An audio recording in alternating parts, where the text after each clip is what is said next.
2025 में जन स्वराज संस्था को राजनीतिक दल घोषित किए जाने के बाद ये पार्टी बहुत तेज़ी से पूरे प्रदेश में पैर फैला रही है, बहुत तेज़ी से प्रगति कर रही है। और विशेष बात यह है कि प्रशांत किशोर के आदर्शों, उनके विचारों को जानकर समझकर लोग स्वतः जन स्वराज पार्टी से जुड़ रहे हैं और इसके लक्ष्य को हासिल करने के लिए लोग प्रयास कर रहे हैं। आगामी विधानसभा चुनाव जो 3-4 महीने के बाद है, उसको लेकर ये पार्टी युद्ध स्तर पर तैयारी कर रही है और किस तरह की तैयारियां हैं वो अभी हम जानेंगे। दोस्तों, मैं अभी विधानसभा क्षेत्र नोखा विधानसभा क्षेत्र में हूँ और मेरे साथ युवा मोर्चा अध्यक्ष राजपुर प्रखंड के जन स्वराज पार्टी का जो युवा मोर्चा प्रकोष्ठ है उसके अध्यक्ष हरिओम उपाध्याय हमारे साथ हैं। मैं खुसरू परवेज और अभी हम हरिओम उपाध्याय जी से आपका साक्षात्कार कराएंगे।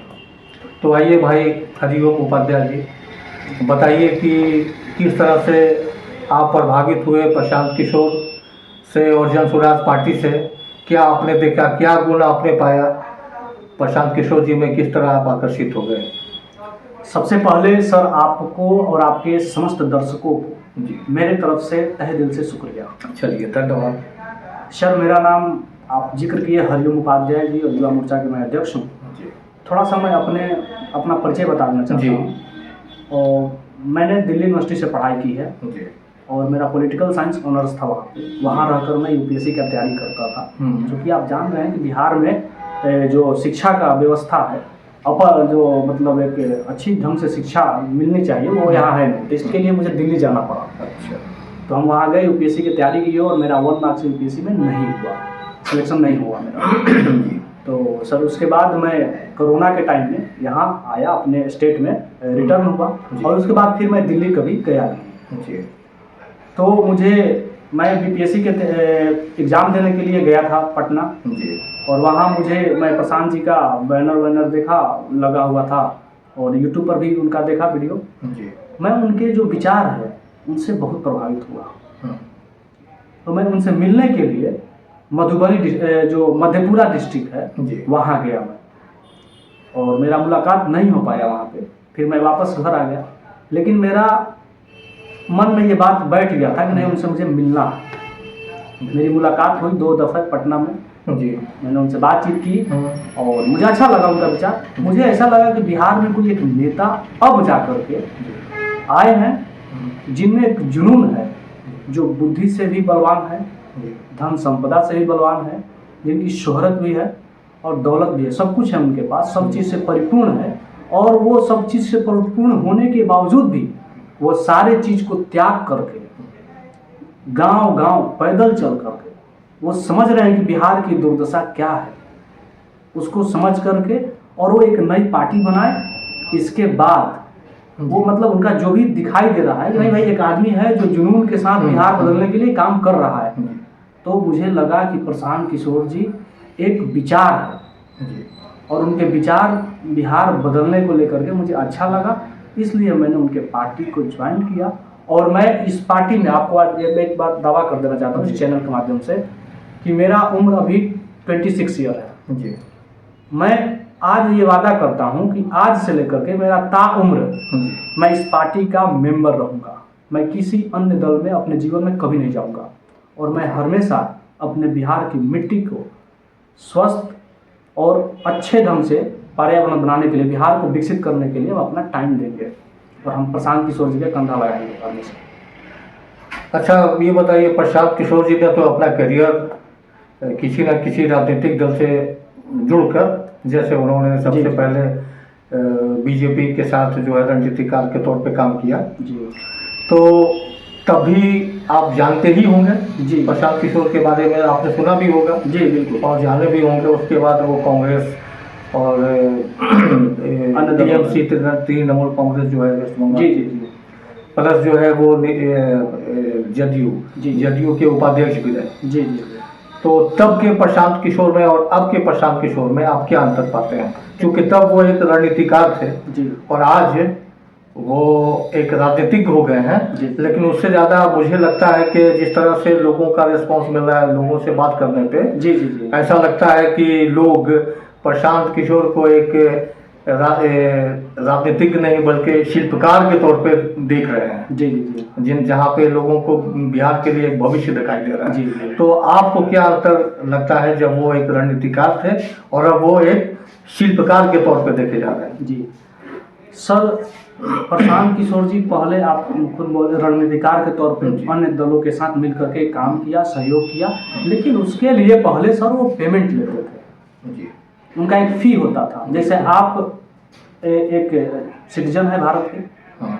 और यहाँ सिटीजन के आप इंडियन सिटीजन जी। है, आपका आपके पड़ोसी से झगड़ा हो गया जी। तो आप कहीं भी जाइएगा तो सबसे पहले बेस्ट जो एडवोकेट है जी। उससे आप एडवाइस लीजिएगा, जी। क्योंकि आपको केस जीतना है नहीं। ठीक है। तो पहले प्रशांत जी एक अच्छे रणनीतिकार थे, हम्म। इसलिए अन्य दलों ने जिस दलों को अच्छा सहायता की है उनको नतीजा अच्छा निकला। इसके बाद वो दूसरे दल वाले उनको देखें कि ना भाई ये है अच्छा रणनीतिकार है, मुझे भी जिता सकता है। तो जिन जिन दलों की उनकी आवश्यकता पड़ी वो अपना कंधा लगाए और उसके बदले में वो कुछ अपना पेमेंट लिए। तो उनका वो पहले वाला वो सिस्टम था। लेकिन उनका मोह भंग कब हुआ? प्रशांत किशोर जी का मोह भंग तब हुआ जब अन्य दलों को सहायता की, और सहायता करने के बाद उस दल के जो सीनियर लीडर्स हैं उनको एडवाइस किए कि आप अपने स्टेट को बेहतर ऐसे बना सकते हैं। कुछ वो अपना मतलब थिंक टैंक के रूप में वहाँ काम किए और बताए, पॉलिसी मेकिंग किए। और उस पॉलिसी मेकिंग करने के बाद जो अपना बना कर दिए खाका कि आप ऐसे काम कीजिए, उस पर वो खरा नहीं उतरे। जैसे बिहार में 7 निश्चय योजना, प्रशांत किशोर जी 7 निश्चय योजना का एक शिल्पकार है, उन्होंने ही बनाया था। और 7 निश्चय योजना को वो चाहते थे इस योजना के माध्यम से बिहार में जो बेरोजगार युवा है जिनको पढ़ने की ज़रूरत है बाहर जा कर के, तो 4 लाख लोन वाला जो मिलता है स्टूडेंट क्रेडिट कार्ड, उनका बनाया हुआ था। लेकिन वो तो अपना बेस्ट दिए, लेकिन उस योजना और पॉलिसी को ये सरकार सही तरीके से लागू नहीं कर पाई, इससे उनका मोह भंग हो गया। फिर वो सोचे ये बात कि मेरे पास तो पैसा है, मेरी शोहरत है मुझे, और मेरे पास बुद्धि भी है जो मैं सबको दे रहा हूँ, तो मैं क्यों ना ये काम खुद करूँ कि जो मैं चाहता हूँ जिस तरह के परिणाम उस तरह के परिणाम मुझे प्राप्त हो। तो इसलिए उन्होंने एक दल बनाया। वो दल कैसे बनाया? केवल अपने मर्जी से दल नहीं बनाया सर, उन्होंने बिहार के तकरीबन 1 करोड़ लोगों के विश्वास मत लेकर के एक पार्टी खड़ा की है जिसका नाम जन सुराज पार्टी है। और इस पार्टी का मतलब होता है जनता का सुंदर राज्य। तो इस पार्टी को खड़ा की और इस पार्टी का मुख्य लक्ष्य है बिहार को बेहतर बनाना। बेहतर कैसे बनाना? पलायन से बिहार को मुक्त करना, बेरोजगारी से बिहार को मुक्त करना, बदहाली से बिहार को मुक्त करना, महिलाओं के साथ जिस तरह के अत्याचार उससे मुक्त करना, बिहार को डेवलप करना, ये उनका प्लानिंग है। और इस तरह के मतलब वो तो शिल्पकार थे, शिल्पकार से रणनीतिकार शिल्पकार बन गए। तो जिस तरह से बड़े बड़े दिग्गज नेताओं ने प्रशांत किशोर जी पर भरोसा किया, मुझे लगता है कि अब बिहार के लोग भी बिहार के शिल्पकार आदरणीय प्रशांत किशोर जी पर बिल्कुल भरोसा करेंगे सर। ये मुझे विश्वास है इस बात पर। सर, युवाओं के लिए क्या योजना है? आपकी तो बात होती होगी या कभी बैठक वगैरह में शामिल होते होंगे। जी। तो मान लीजिए किस आप सत्ता में आते हैं, जन स्वराज सत्ता में आती है, तो प्रशांत किशोर जी के पास अगले 5 साल के लिए युवाओं के लिए क्या सोचते हैं? उनके लिए क्या योजनाएं हैं? युवाओं को कैसे आगे ले जाएंगे और कैसे उनके लिए रोजगार मुहैया करेंगे? देखिए सर, प्रशांत जी युवा पे ऑलरेडी बहुत जगह वर्क कर चुके हैं जी। Skill India, stand up India, इन्हीं का ब्रेन चाइल्ड है। ये दोनों स्कीम जो है digital India, skill India, stand up India, वो ब्रेन चाइल्ड इसके प्रशांत किशोर जी हैं।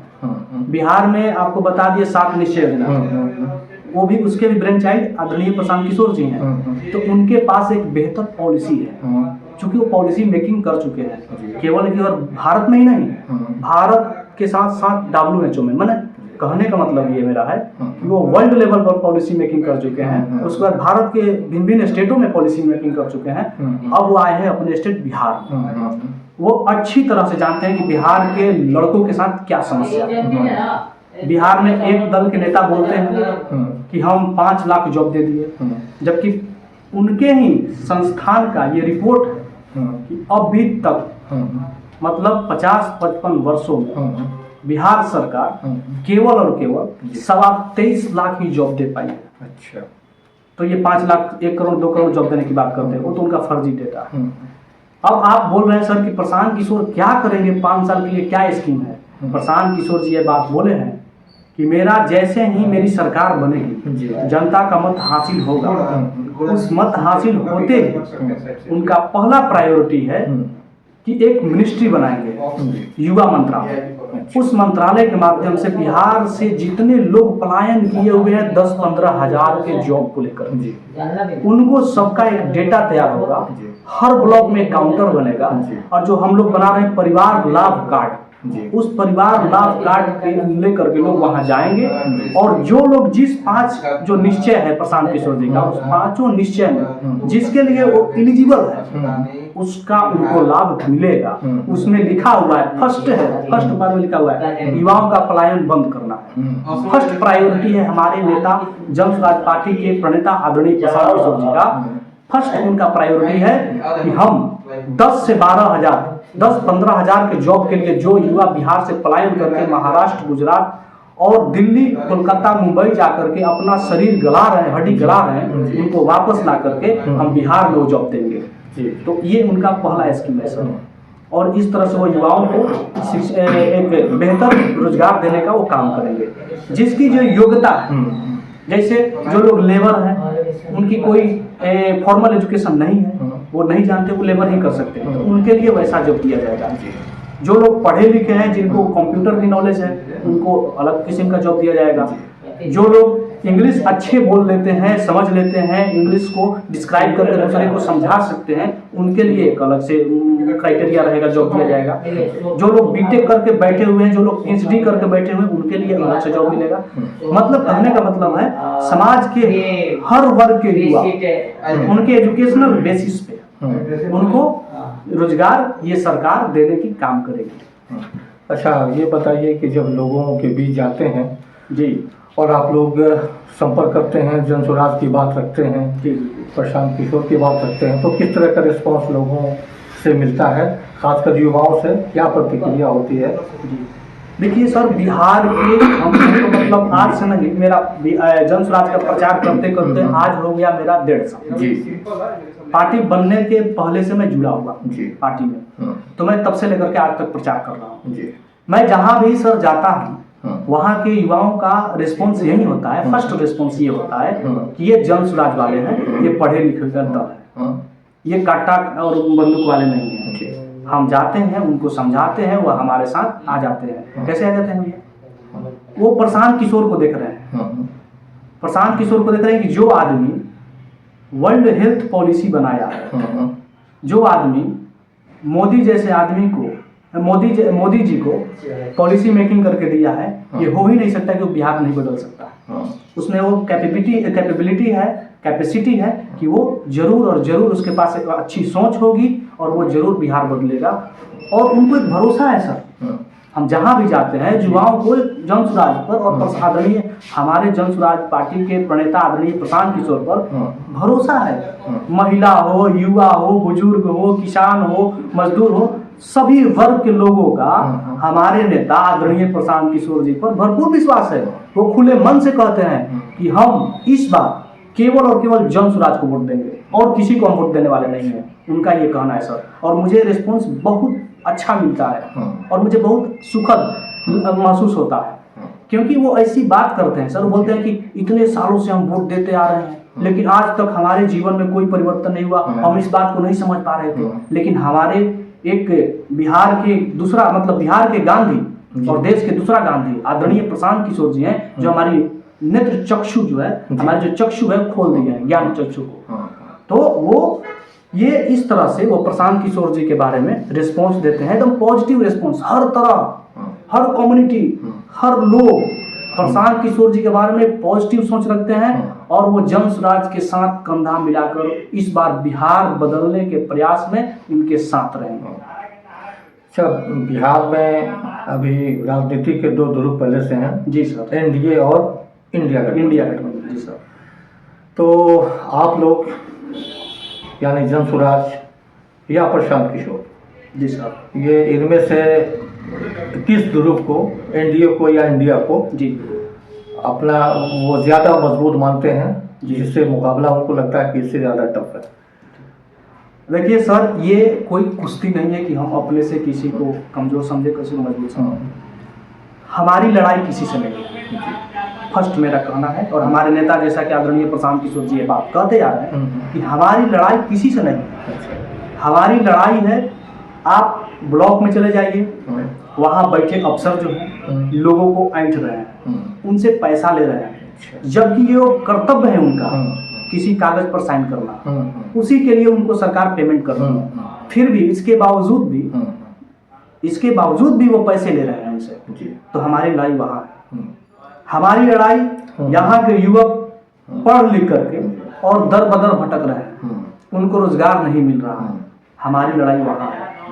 यहाँ के महिलाओं के साथ आए दिन अत्याचार होता है और ये सरकार मुक्त बैठी रहती है, मौन बैठी रहती है, बोलती तक नहीं है। जैसा कि मंगल पांडे जी ने, एक बच्ची का अस्पताल में मृत्यु हो गया, उसको बेड नहीं मिला।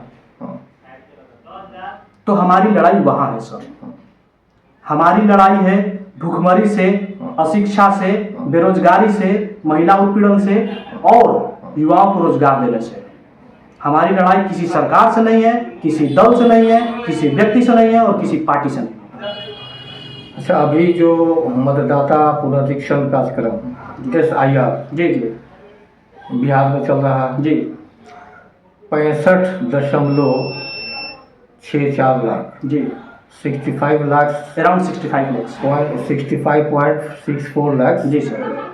यानी 65,64,000 लोगों को जी, जी। डिलीट कर दिया गया जी मतदाता सूची से। जी फिर ये और बात है कि सुप्रीम कोर्ट ने इसमें इंटरफेयर किया और ये जी। तो ये जो SIR की जो प्रक्रिया चल रही है, इस जी। पर प्रशांत किशोर जी, आपकी पार्टी जन स्वराज पार्टी का जी। क्या रुख है, क्या मानना है इसके बारे में? सर, ये जो SIR की जो प्रक्रिया चल रही है बिहार में, जी, इसके हम लोग अगेंस्ट में हैं। अच्छा। फर्स्ट मेरा ये आईना है इस पर जो कर रहे हैं SIR। इसका मतलब है कि पूरी तरह इसमें तो आप विपक्ष को समर्थन कर रहे हैं। कौन समझते? SIR पे विपक्ष के साथ हैं हम पूरा विपक्ष भी, चूंकि SIR के विरोध में जी है, विपक्ष के साथ हम। तो SIR के मामले में आप विपक्ष के साथ। रीजन है सर, मैं बता रहा हूँ। क्योंकि भारत में किसकी सरकार चल रही है? NDA की सरकार। और बिहार में किसकी सरकार चल रही है? NDA की सरकार चल रही है। 2024 में सर इलेक्शन हुआ, बिहार ने 40 MP को जिताया। तो उस टाइम ये क्या घुसपैठिया नहीं था क्या? अगर अभी घुसपैठिया बढ़े तो कैसे बढ़े, आपकी जिम्मेदारी है। अगर मान लीजिए बढ़ गया तो 40 MP का जो इलेक्शन लड़ करके यहाँ से गया है वहाँ पार्लियामेंट में, इसका मतलब फेक वोट तो वो भी लिया, फेक वोट लेकर के वो MP बन गया। सबसे पहले उनका जो सदस्यता है रद्द करो। फर्जी वोट लेकर तुम कैसे जीत सकते हो भैया? जब फर्जी वोटर इतने तैयार हो गए, इसका मतलब लोकसभा में तो फर्जी वोट दिया होगा, तभी तो आपके 40 MP जीते, जितना भी आपके MP जीते हैं सारे बिहार के। अगर ये सरकार कहती है कि फेक वोटर्स इतने हो गए, 65 लाख लोगों को नाम काट दिया है, मरे हुए हैं, फेक वोटर्स है, ये ठीक ऐसा ऐसा कर करके नाम काट रही है, तो मेरा सरकार से एक गुजारिश है और विनम्रता पूर्वक ये प्रश्न है मेरा इस NDA सरकार से कि आप 40 MP को कब रद्द कर रहे हो, उनकी सदस्यता कब रद्द कर रहे हो? क्योंकि वो भी फेक वोट लेकर ही जीता हुआ MP है।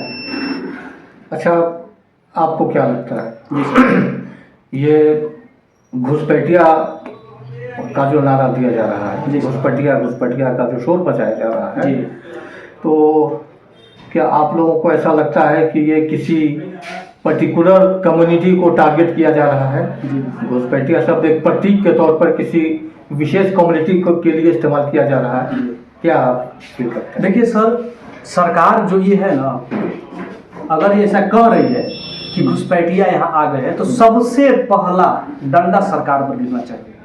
आया कैसे घुसपैठिया भैया? तुम्हारी सरकार है लगभग देश के 15 स्टेट में, तो घुसपैठिया आया कैसे? बॉर्डर पुलिस तो स्टेट गवर्नमेंट के अंदर नहीं आती है, वो तो सेंट्रल गवर्नमेंट के अंदर आती है। तो घुसपैठिया आया कहाँ से भैया? अगर सर वो कहते हैं कि घुसपैठिया, अगर आप जैसा बोल रहे हैं कि पार्टिकुलर कम्युनिटी को टारगेट करते हैं, आपका कहना ये है ना सर? हाँ, जैसे कुछ लोग कहते हैं कि वो किसी पर्टिकुलर कम्युनिटी के लिए वो प्रतीक के तौर पर इस्तेमाल करते हैं घुसपैठिया, ताकि ये देखिए ध्रुवीकरण हो सके। आप राजनीतिक ध्रुवीकरण की बात कर रहे हैं, मतलब पॉलिटिकल पोलराइजेशन की बात कर रहे हैं। सरकार देखिए जो है ना, ये जो एनडीए सरकार है जी जी, इसका जो बेस है, जी जो फंडामेंटल है, वो पॉलिटिकल पोलराइजेशन पर ही टिका हुआ है। जी, चूंकि ये सरकार काम नहीं करती है, पोलराइज करती है। किस नाम पे? हिंदू मुस्लिम के नाम पे पोलराइज करती है। और इस पोलराइजेशन का इस बार बिहार 2025 विधानसभा असेंबली इलेक्शन में, माने बिहार विधानसभा इलेक्शन 2025 में ये पोलराइजेशन पूरी तरह से फेल होने वाला है इस सरकार का। और घुसपैठिया बोलते हैं किसी कम्युनिटी को, तो मुझे ये कहना है कि भाई इस देश की स्वतंत्रता संग्राम जब इतिहास उठाकर देखो, अगर ये सरकार इतिहास उठाकर देखे तो जिनको घुसपैठिया बोल रहे हैं उनका इस देश में अहम योगदान है, और ये अपना इतिहास देखेंगे तो ये खुद घुसपैठिया है। क्या आपको विश्वास है कि ये जो आगामी विधानसभा चुनाव है जी, इसमें जन स्वराज पार्टी की सत्ता बिहार में बनने जा रही है? सर मैं ये पूरे दावे के साथ कह सकता हूँ जी कि बिहार विधानसभा चुनाव 2025 में जन स्वराज पार्टी 150 सीटों के साथ सरकार बनाने जा रही है। और एक तरफ इंडिया गठबंधन और दूसरी तरफ एनडीए गठबंधन, दोनों का सफाया होने जा रहा है बिहार से। क्योंकि बिहार के लोगों ने मन बना लिया है कि 30-35 साल से, 40 साल कांग्रेस का, 35 साल ये दोनों चाचा भतीजे का जो मृदंग है, जो बिहार के साथ एक नौटंकीपन तरीका से सरकार चलाने की जो गतिविधि है, इसको बिहार की जनता ने देख लिया है कि कैसे उछल कर चाचा इधर जाते हैं फिर उछल करके इधर आते हैं। तो उनके जो गिरगिटिया रंग को जनता जान चुकी है, और जनता प्रशांत किशोर के साथ भरपूर तरीके से अपना कंधे से कंधे मिलाकर चलने के लिए तैयार है। तो इस बेसिस पर मैं तो सब प्रचार कर रहा हूँ, गांव-गांव घूम रहा हूँ, लोगों से मिल रहा हूँ, मुखातिब हो रहा हूँ, उनसे प्रशांत किशोर के बारे में मैं सुनता हूँ। वो स्वयं बताते हैं कि नहीं एक बिहार में गांधी, दूसरा देश का दूसरा गांधी और बिहार का प्रथम गांधी पैदा हुए हैं, और जो हमारे जो चक्षु है, ज्ञान चक्षु को खोल दिए हैं। तो इस बार हम सरकार बनाने जा रहे हैं, और जो नौटंकीबाज पार्टियां हैं सर, उनका हम लोग सफाया करने जा रहे हैं। इंडिया और एनडीए गठबंधन दोनों का बिहार से सफाया होगा, और जन स्वराज का पुष्प जो है ना वो खिलने वाला है बिहार, और यहाँ से फिर पूरे देश में बिखरेगा उसका सुगंध। और एक दिन सर मैं ये दावे के साथ कह सकता हूँ कि एक दिन जन स्वराज की सरकार केंद्र में बनेगी। चलिए ठीक है, फिर शुभकामनाओं के साथ न्यूज़ एक्सिस से बात करने के लिए हरिओम उपाध्याय जी, आपको बहुत बहुत धन्यवाद। जी आपको भी मेरी तरफ से बहुत बहुत धन्यवाद। ऐसी और खबरों के लिए हमारे चैनल को सब्सक्राइब करें, और यह खबर कैसी लगी हमें कमेंट करके अवश्य बताएं। धन्यवाद।